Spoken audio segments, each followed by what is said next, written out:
For over 2 decades, Hiroshi Tanaka dedicated his life to building a powerhouse high school rugby team in rural Japan.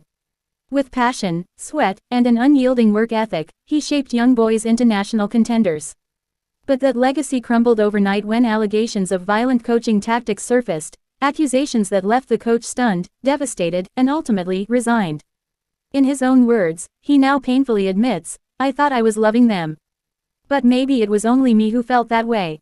This is the story of a man whose world revolved around rugby, whose old school methods collided with a new era, and who now questions everything he believed in. A coach who breathed rugby. Hiroshi Tanaka, now 58, was not just a coach, he was a father figure to generations of students. At Meisho High School in western Japan, he was a legend, credited with transforming a struggling rugby team into national-level competitors. Under his leadership, the team appeared in the prestigious Hanazono National High School Rugby Tournament 8 times. His reputation reached far beyond the school gates. "I lived and breathed rugby," Tanaka recalls. "It wasn't just a game. It was about shaping boys into men, preparing them for life." His style was intense, grounded in discipline and toughness. "I was coached hard when I was a student, so I passed that on," he admits. "I believed that was the path to strength." The accusations. In March 2025, whispers became headlines. A group of students, both current and former players, came forward with detailed accusations of physical and verbal abuse. Slaps during practice, shouting matches that bordered on humiliation, and forced runs until students collapsed. One former student described a moment when Tanaka kicked a water bottle at him in anger.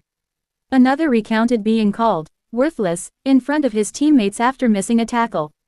The school's board launched an investigation. Days later, Tanaka submitted his resignation. "I never intended to hurt them," Tanaka said at a press conference held shortly afterward, visibly shaken. "I thought I was teaching them to be strong. But now I realize, I was wrong." One-sided love. In a tearful interview with a local newspaper, Tanaka confessed that the fallout from the allegations has shattered his sense of identity. "I gave everything to them. I sacrificed my family, my health. Every morning at 5 a.m., I was there. Every night, I left after locking up the field. I thought I was showing them love. But it turns out, it was a one-sided love."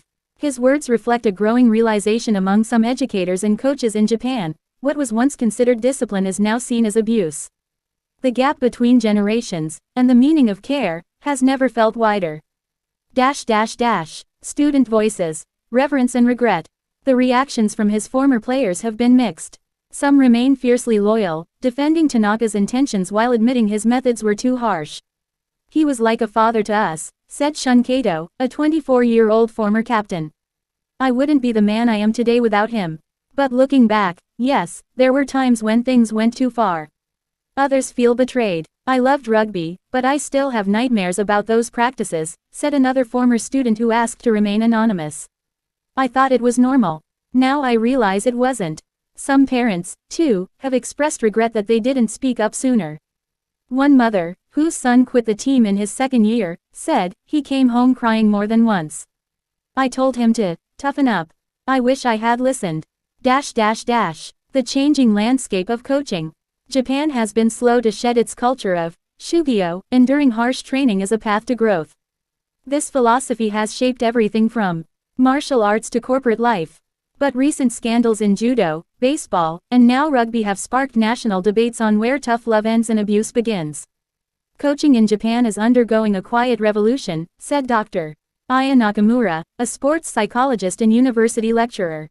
"The traditional methods of fear and discipline are being replaced by communication, empathy, and psychology-based techniques. But change is slow, especially in rural areas." Tanaka, she says, represents a generation caught in the crossfire. He probably truly believed he was helping his players. That's what makes these cases so complicated, and so tragic. Tanaka's reflections and regret. Now unemployed and estranged from many of his former players, Tanaka spends his days tending to his aging mother's garden. Rugby balls and trophies gather dust in his garage. Occasionally, he receives letters, some thanking him, others condemning him. He keeps them all. "I've started reading books on modern coaching," he says quietly. "Things I never learned. Empathy, listening. I wish I had known these things earlier. I really do." When asked if he'd ever return to coaching, he shakes his head. No, I don't think I deserve to. Maybe I'll visit games someday as a spectator. But for now, I just want to understand what I did, and how I can be better, even if it's too late. A nation in transition. Tanaka's story is not just about one man. It's about a country facing its past and trying to redefine what leadership, mentorship, and love look like in a new era. The story has sparked discussions in schools across Japan. Some sports programs are introducing psychological safety training for coaches. Students are being given anonymous surveys to report mistreatment. Still, the tension remains. In a country where success is often built on perseverance, the line between grit and harm is difficult to draw. Conclusion. A painful awakening. Hiroshi Tanaka's fall from grace is a cautionary tale, and a symbol of Japan's evolving approach to education and youth sports. For him, the most painful realization was not losing his job or reputation, but discovering that the love he thought he was giving had become a source of pain. I only wanted to make them strong, he says. But I forgot to ask, what did they want? What did they need? As the sun sets over the empty rugby field where boys once ran under his command, Tanaka stands alone, haunted by memories and humbled by the truth. The field may be quiet now, but the echoes of his story ring loudly in Japan's ongoing journey toward kinder, more conscious leadership.